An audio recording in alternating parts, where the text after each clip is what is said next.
Hey, I'm Peter Franson from christiangeekcentral.com and Spirit Blade Productions. Welcome to Essential Issues Weekly, where I talk about DC Comics 1 week after their release on the Ultra tier of the DC Universe subscription service. In each installment, I pick an assortment of comics to talk about as a DC fan and also explore what, if anything, they have to say about the essential issues of real life. Now, warning, full spoilers for everything that I talk about. Be aware, this is your first and only warning. Many spoilers lie ahead. Right now, we're going to take a look at comics originally released on to the Ultra tier, on May 23rd, 2023.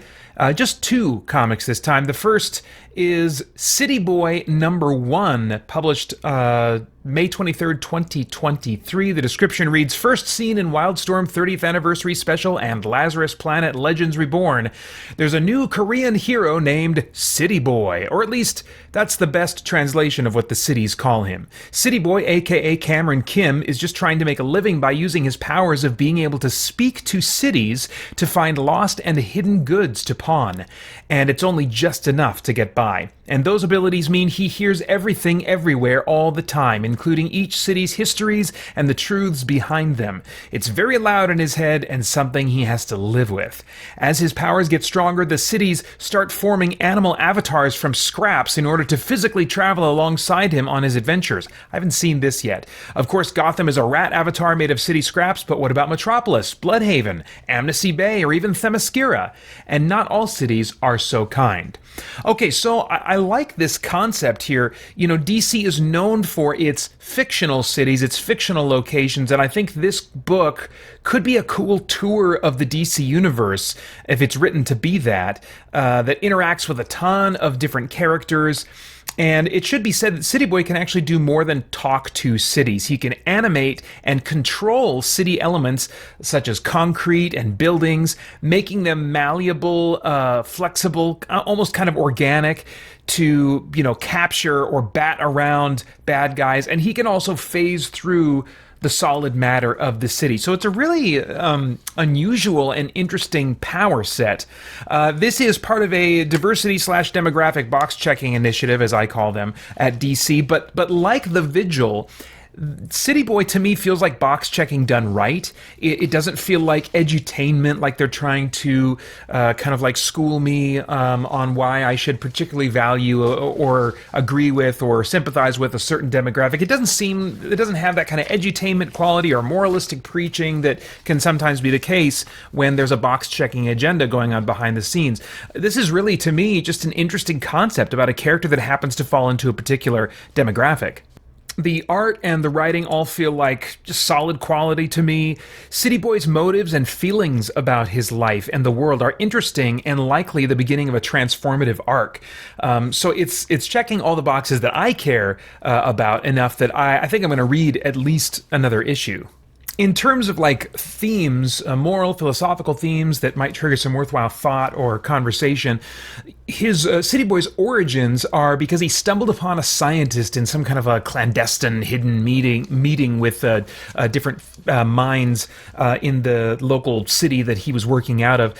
He proposes that cities should always be thought of as living organisms, and now his research has brought about proof that actually is the case. And what's interesting is, we can metaphorically understand cities being understood like a living organism, but he's talking about that literally being the case. And so before he's able to go into this in more detail, something goes wrong, and that's how City Boy gets his powers. But I'm wondering if we'll learn more about the underlying truth that's being claimed to be the case here, and whether or not it's, grown out of Eastern philosophy of some kind, which would, that would be the place in the world where we'd be more likely to hear ideas of the earth having a spirit and other inanimate objects and trees and things like that having spirits. And so I'm wondering how much of this, and given that it's a Korean character, maybe they're making a connecting point there philosophically. I don't know. We have to wait and see the true nature of City Boy's origin and powers. I think that's going to be revealed over time. Or is it some kind of like sci-fi concept about a collective subconscious that is created or shared among humans? And that would be a little bit more of a either pseudo-spiritual or just a sci-fi type of concept. So I'm interested to see where the series goes as it pertains to like the underlying truths that are at the heart of City Boy's powers. At the beginning of the issue, City Boy says that all he ever wanted was to be a part of something, to have a purpose, no matter how small, to be held in the heart of the world, so I'll never be alone. And I just think that just really speaks to the almost a universal heart cry. And so I think that this series is poising itself to talk about those kinds of issues. And I think we'll see it play out in terms of where City Boy eventually does find that he is part of something and has a purpose, and who prevents him from being alone. In what sense does he combat that loneliness? He also, there's this through line from the beginning of the comic that also comes back in the climax of the end, this question of what makes a city in City Boy's internal monologue. He says, the people living and thriving or suffering and dying, all good either way. So he almost has this indifference to like these activities going on in the city. He goes on to say, as long as they keep coming and going, the city doesn't care. The monsters, like apostrophe S, the monsters humming and booming. You know, that's just what's going on. The humming and booming of the city is made up of people thriving, living, suffering, dying, and the city doesn't care. But then he asks, or am I humming and booming? Am I a part of that kind of activity of people living and thriving, suffering and dying? And then he adds, all good either way. So like the city is indifferent to people, whether they are thriving or suffering and dying. And now he's kind of making that his own perspective, his own view. And so at the very least, he's starting out in this very kind of self-oriented, indifferent type of mode. He's been hurt by people. He lost his mom. We see that early in the issue. He's not a hero at this point. He's just getting by, and he's largely indifferent to both those in need of help and those deserving justice. He's not interested in fighting bad guys. He's just getting caught up in schemes of those wanting power, whether that's a scientist, a gang leader, or Darkseid, as we see at the end of the issue. So I think there's an interesting room for some moral themes, a very interesting character arc, and hey, Darkseid. So I'm at least in for one more issue of City Boy. Next up is a Green Arrow #1, so restarting the count on this series. This was originally published April 25th, 2023. The description reads, the Emerald Archer is lost, and it will take Oliver Queen's whole family to find him.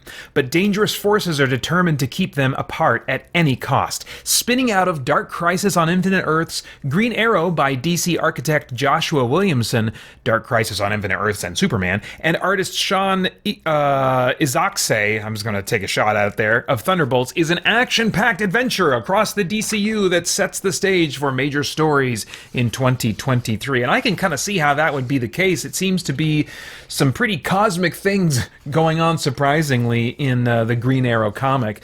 It's neat because it features a lot of the Green Arrow family, as it were, both literally and figuratively. We've got Green Arrow, of course, Oliver Queen himself, Connor Hawke, who was the Green Arrow for years when Oliver Queen was dead, and Black Canary, his longtime on-again, off-again romantic interest.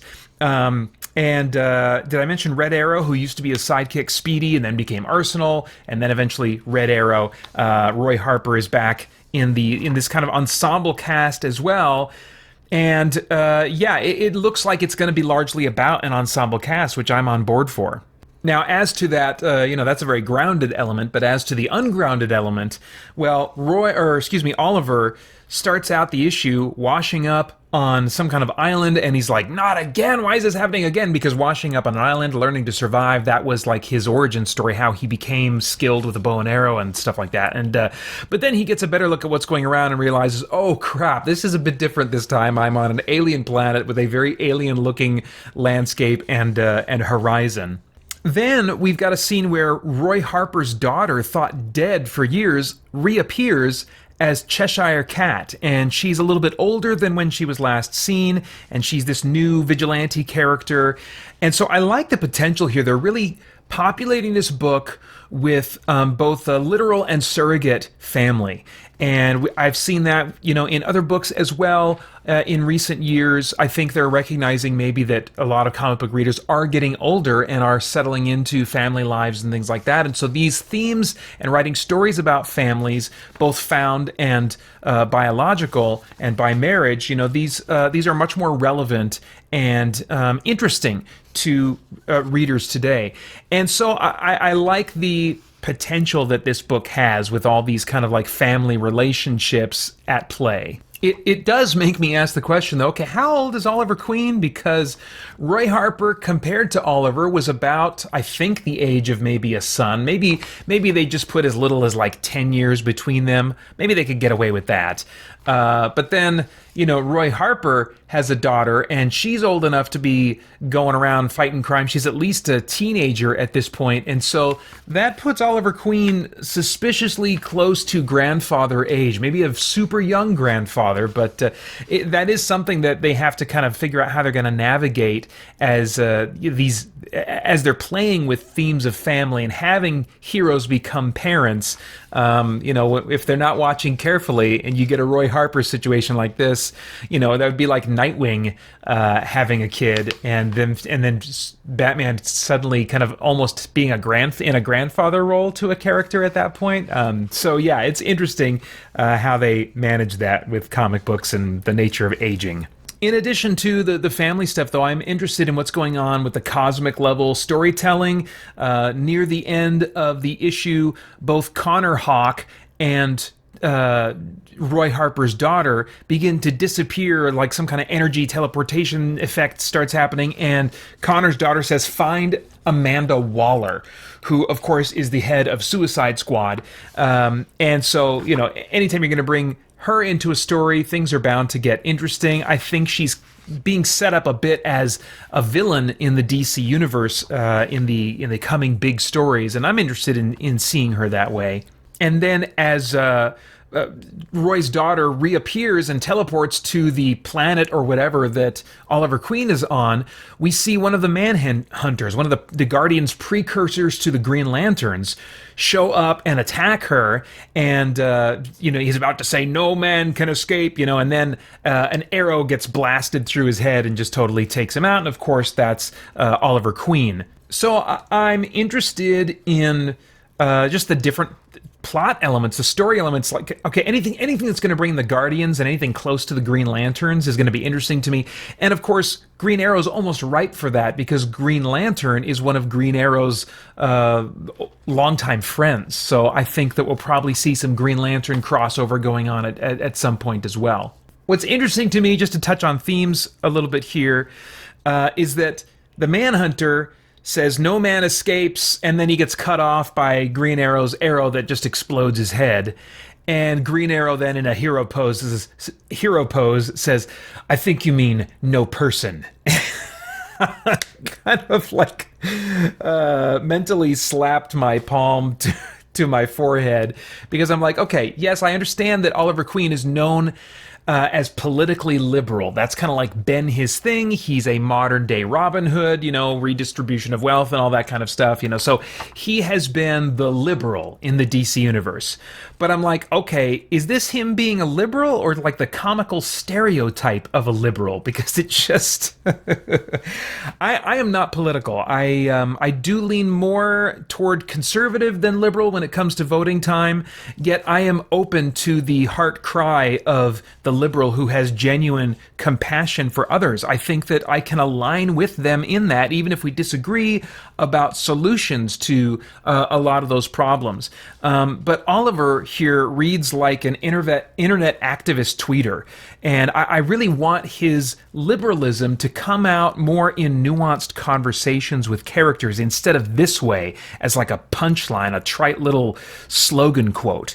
So hopefully they will leverage this aspect of his character in a more engaging and nuanced way, because we need a lot more of that in our online interactions over contested issues. We've got a lot of slogan quoting and oversimplification on both the left and the right sides politically, and what we need to realize is, there's plenty of social media platforms that just are not going to be fruitful to interact on when it comes to these issues, and it's better to have nuanced conversation. So wouldn't that be cool to see nuanced conversation begin to be modeled in our storytelling? And I think even though I would likely disagree with a number of viewpoints that Oliver Queen might have, I would love it if they would at least model a better way of us talking about these issues. So anyway, yeah, I love the family vibe that they seem to be setting up. Amanda Waller is going to be a significant hook for me. The cosmic / Green Lantern stuff, all of that says, Peter, you should read a second issue of Green Arrow and see what you think from there. But those are all of my thoughts about comic books for now. As always, I would love to get your thoughts in the comments below. Please like, share, subscribe, and click that bell to stay connected. Check out christiangeekcentral.com. I got a ton more content over there as we continue to geek out and seek the truth. No!